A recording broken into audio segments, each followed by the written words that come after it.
बिस्मिल्लाहिर्रहमानिर्रहीम, अस्सलाम वालेकुम। Welcome to Areeb cricket world digital media. एक दफ़ा फिर आपको खुशामदीद अपने यूट्यूब चैनल और फेसबुक पेज पर, इस उम्मीद के साथ कि आप लोग बहुत ज़्यादा खैरियत से होंगे और अपना ख्याल भी रख रहे होंगे। तो सब्सक्राइब ज़रूर कीजिएगा अगर पहली दफ़ा विज़िट कर रहे हैं चैनल पे, और नोटिफिकेशन भी ऑल पे इनेबल कर लीजिएगा ताकि आपको आने वाली क्रिकेट से रिलेटेड न्यूज़ अपडेट्स मिलती रहें। सबसे पहले तो 2 मैचेज आज खेले गए पाकिस्तान सुपर लीग 10 में, और बड़ा थ्रिलिंग मैच हमें अभी देखने को मिला कराची किंग और मुल्तान सुल्तान का, जिसमें कमाल चेस किया है कराची किंग्स ने। ज़ाहिर सी बात है पहले इसी पे बात करेंगे। दूसरा पेशावर और कोयटा का मैच जो था उस पर भी बात करते हैं, पहले जो दूसरा मैच था, और तीसरा कराची और मुल्तान का था।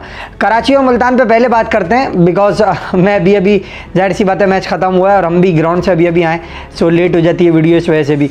तो बहरहाल बड़ा ज़बरदस्त भाई मुल्तान सुल्तान और कराची किंग का मुकाबला हुआ, और नेशनल स्टेडियम पे हमने हमेशा से देखा है कि लो स्कोर रहता है थोड़ा, मतलब 180 और 170, एवरेज स्कोर जो था 169 था।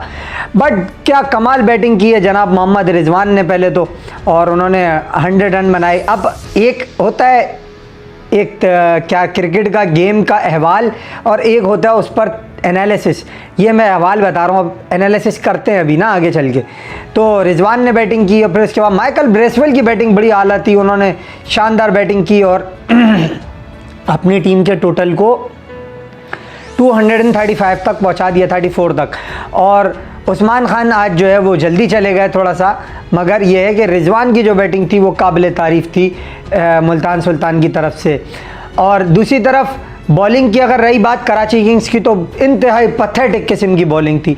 जितनी बुराई करें कम है। मतलब अगर आप 22 वाइड कर देते हो और 3 नो बॉलें करते हो तो फिर मेरे ख्याल में बचता कुछ भी नहीं है आपके पास सर्वाइवर के लिए in a T20 game, especially because if you are giving away too many runs in extras, so you are not up to the mark. और यहीं कराची किंग का जो था वो एक मरहला जो था वो थोड़ा सा डाउन नज़र आया। क्यों? क्योंकि आप एक कॉम्बिनेशन होता है बॉलिंग का। एडम मिल बहुत ज़्यादा वेवर्ड बॉलिंग की उन्होंने, स्विंग उनको ज़रूर मिला, क्योंकि इस विकेट के ऊपर अगर मैं आपको देखें बताना चाहूँ तो इसमें ग्रास विकेट के ऊपर था, ड्राई ग्रास था। उसके अलावा आपको एक बॉलिंग के लिए जो होता है ना, बॉलर्स को early part of the match में आपको एक हेल्प मिलती है। और कराची का वेदर जो है वो यहाँ समंदरी हवाएं भी चलने लगती हैं शाम के टाइम ना, because we are Karachi, so we know that quite well. तो मेरे ख्याल में अगर आप ये देखो तो यहाँ पे उस कंडीशंस का भी कराची के बॉलर फ़ायदा ना उठा सके। मीर हमज़ा की अशद ज़रूरत थी आज, क्योंकि जो कंडीशंस थी वो उनके फेवरेबल थी उनके लिए, क्योंकि स्विंग बॉलिंग करते हैं। एडम मिल ने बॉल को स्विंग ज़रूर किया, बट दोनों तरफ आप जब बॉलिंग करोगे तो आपको बैट्समैन आराम से खेलेगा और उसके लिए भी इजी रहेगा, क्योंकि आप उसको रन आराम से बनाने दोगे। तो ये मुल्तान सुल्तान को फ़ायदा हुआ। यस, उनकी भी तरफ से अगर मैं नेगेटिव पॉइंट निकालना चाहूँ तो बहुत आराम से निकल सकता है, क्योंकि मुल्तान सुल्तान ने पावर प्ले में इतनी ज़्यादा कोई अटैकिंग क्रिकेट नहीं खेली जो उनको खेलनी चाहिए थी। अब देखें मैच हार गए हैं, वो तो सब यही कह सकते हैं कि यार जो है क्या नाम है स्लो खेला रिजवान पावर प्ले में, और मैं भी कह सकता हूँ बिल्कुल being a critics of Rizwan. But मैं आपको उससे परे की बात बताता हूँ, वो ये है कि बॉस इस विकेट पे कराची ने रन ज़्यादा दिए। इस विकेट के ऊपर 235 रन की विकेट नहीं थी ये, आपको 190 200 वाला स्कोर भी था, वो चेज भी हो सकता था और आप रन बचा भी सकते थे। ये वो वाला विकेट था, it was a difficult wicket. Just like Michael Bracewell mention in my questions answer when I asked him in press conference, so he said कि मैं मतलब उस तरीके की विकेट नहीं देख रहा जो मैं कराची में खेला हूँ क्रिकेट, ये डिफरेंट विकेट था। तो यही चीज़ हमने भी देखी कि वहाँ पे जो मुल्तान सुल्तान का जो स्टार्ट था वो स्लो इसी वजह से था कि बॉलिंग कंडीशंस थी शुरू में, बट कराची किंग उस तरीके से फ़ायदा उठा ना सकी उन बॉलिंग कंडीशंस का जो उनको उठाना चाहिए था। और दूसरी तरफ जो है वो जब उनकी बैटिंग आई तो सेम मुल्तान सुल्तान के साथ सलूक हुआ कि जब उनके ऊपर टिम सिफर्ट ने ताबड़तोड़ हमले किए और बड़ी ज़बरदस्त बैटिंग उन्होंने की, 16 पे 32 वहाँ किया उन्होंने। फिर डेविड वार्नर ने भी उनका साथ दिया और दोनों ने एक जो 40-42 रन का स्टार्ट कराची को दिया, मेरे ख्याल में वो बड़ा काबिल तारीफ़ है, क्योंकि उसने एक मोमेंटम दिया। उसके बाद जो मोमेंटम टूटा कराची का वो जो 3 विकेटें गिरी, टिम सिफर्ट आउट हो गए, डेविड वार्नर आउट हो गए, उसके बाद शान मसूद पहली गेंद पे आउट हो गए, वहाँ से मोमेंटम टूटा। उसके बाद जो है वो फिर कराची किंग्स की एक पार्टनरशिप लगी, वो पार्टनरशिप जो थी वो खुशदिल शाह और जेम्स विंस की थी। बड़ी कमाल बैटिंग की जेम्स विंस ने, एक 100 उनके तरफ जो है वो समझो रिक्वायर्ड था पीएसएल में, क्योंकि वो 50s तो करते रहे हैं। First 100 of the HBL PSL by James Vince and third fastest in the PSL history, 7th overall in history 20 career. So he was an incredible today. मतलब मैच विनिंग 100 उन्होंने बनाया और कमाल चेस में जो है ना वो एक कमांडिंग पोजीशन होती है कराची किंग की, वो बनाए रखी थ्रू आउट द चेस। खुशदिल शाह ने बड़ा ज़बरदस्त साथ दिया उनका और उन्होंने भी 60 रन्स बनाए 37 बॉल्स पे। बड़ी ज़बरदस्त बैटिंग परफॉर्मेंस उनकी तरफ से। लेकिन जो मोमेंटम टिम सिफर्ट दे गए थे, उसके बाद इसी तरीके की कोई इनिंग रिक्वायर्ड थी कराची से और वो कराची की तरफ से हमें देखने को मिली जेम्स विंस और उसके अलावा टिम सिफर्ट की जानिब से, और उसके बाद खुशदिल शाह ने उनका सपोर्ट किया।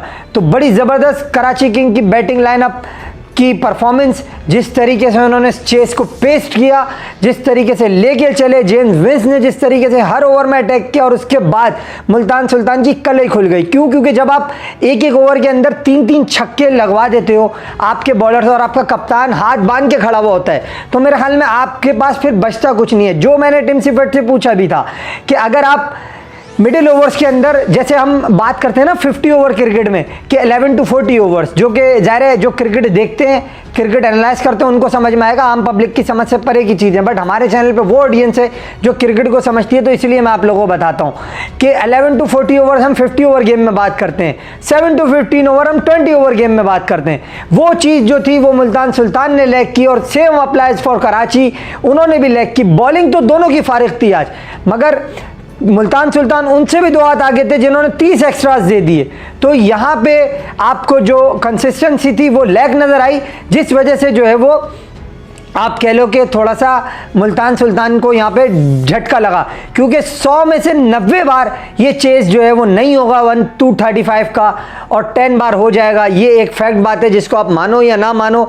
मकसद ये जो चेस जो था कराची किंग का, ये once in a lifetime ही होता है। ज़ाहिर है 10 out of 8 आप ऐसे चेसेस नहीं होते हैं, और 2 times ऐसे चेसेस हो जाते हैं। So heads off to James Vince, he played brilliantly. दूसरा मैच जो था भैया पीएसएल का, वो था क्वेटा ग्लेडिएटर्स और पेशावर ज़ल्मी का। उस मैच में फिन एलन ने बड़ी कमाल बैटिंग की, 24 ball half century. Rilee Rossouw बड़ा शानदार खेले, सऊद शकील बड़ा शानदार खेले, कुशाल मेंडिस ने बड़ी ज़बरदस्त बैटिंग की और क्वेटा ग्लैडिएटर्स को 217-16 तक पहुंचाया। और यहाँ पे सुफियान मुकीम जो थे वो एक थोड़े से रन्स तो हमें देते हुए दिखाई दिए, बट उनकी बॉलिंग जो थी वो विकेट टेकिंग बॉलिंग उनकी होती है, और उसकी वजह से उन्होंने विकेटें भी ली।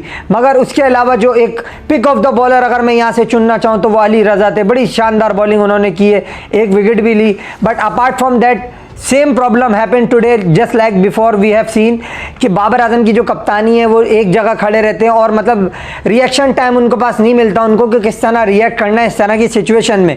वही चीज़ हमने आज देखी कि जिस तरीके से पेशावर ज़ल्मी को रन्स पड़े तो वो उसका जवाब नहीं दे पाई। अगर मैं स्टार्ट से बात करना चाहूँ तो उसमें एक ही चीज़ आपको बताऊँगा कि टॉस जीत के जब पेशावर ज़ल्मी के पास मिचेल ओवेन था, साइम अयूब था, बाबर आजम खुद थे, तो उनको चाहिए था कि पहले खुद बैटिंग करें, but they have not done that. Saim Ayub ने बड़ी ज़बरदस्त बैटिंग की भाई, 50 किया उन्होंने, थोड़ा स्लो ज़रूर था, लेकिन आप ये कह लो कि इंजरी के बाद वापस आ रहे हैं तो मार्जिन यहाँ दिया जा सकता है। मगर उसके अलावा कोई बैट्समैन उनका साथ नहीं दे सका। हाँ, बड़े दुख के साथ कहना पड़ता है कि जिसको मतलब मैं क्या बोलूँ अब इस बात पे, लेकिन ज़बरदस्त बैटिंग की हुसैन तलत ने, और कमाल मतलब नए फ्लेवर में नज़र आए, नए लुक में नज़र आए। और अगर इस तरह ही खेलें तो क्यों मैं ना सपोर्ट करूं। लेकिन ये है कि जो उनकी परफॉर्मेंस है वो पहले हमने देखी हुई किस टाइप की है, जब पाकिस्तान भी खेल चुके हैं, बट आज जो वो खेले बड़ा कमाल खेले। मिचेल ओवेन ने भी कोशिश की, मगर बात वही थी कि कहानी बड़ी दूर चली गई थी, और heavy margin of defeat Peshawar Zalmi को मिला। और अबरार अहमद की बड़ी शानदार बॉलिंग थी जिन्होंने 4 आउट किया, और उसके अलावा उस्मान तारिक ने 26 रन दे के 1 आउट किया। सो ये सारे मामला जो थे वो उनके हक में तो गए, मगर इसके अलावा जो बात मुद्दे की है वो यही है कि पेशावर ज़ल्मी को ये देखना है कि उनका एक तो कॉम्बिनेशन का, जैसे मैंने आपको बताया, पहले मैंने आपको बताया था प्रीव्यू की वीडियो में जो आप लोगों ने बहुत कम लोगों ने देखी, कि यार लाहौर और पेशावर दो वाइड टीमें मुझे लगती हैं कि जिनको अगर आप माइनस करना चाहो तो कर सकते हो इन 6 टीमों में, मगर फिर भी बात यह है कि लाहौर कलंदर जो है वो ऐसे प्लेयर्स रखती है अपने पास के जो on the day match winner हैं, मगर फिर भी वो भी लैग करती हुई नजर आई अगेंस्ट इस्लामाबाद यूनाइटेड। पेशावर ज़ल्मी ने भी बिल्कुल कुछ नहीं रखा और इतने बड़े चेस में बाबर आजम जो है वो फ्लॉप रहे बिल्कुल। पहली दूसरी गेंद पे आमिर की आउट हो गए, डिसीव हो गए एयर में, आमिर ने उनको डिसीव किया मूवमेंट में और वो खेलना कहीं जा रहे थे, शॉट कहीं चला गया, कोई खातिर खा जो है वो परफॉर्मेंस उनकी तरफ से देखने को नहीं मिली। पेशावर ज़ल्मी की बैटिंग टोटली फ्लॉप रही आज और चेस में बिल्कुल ही नहीं थे, वन साइडेड कोयटा ग्लैडिएटर्स ने मार दिया। Till we meet again.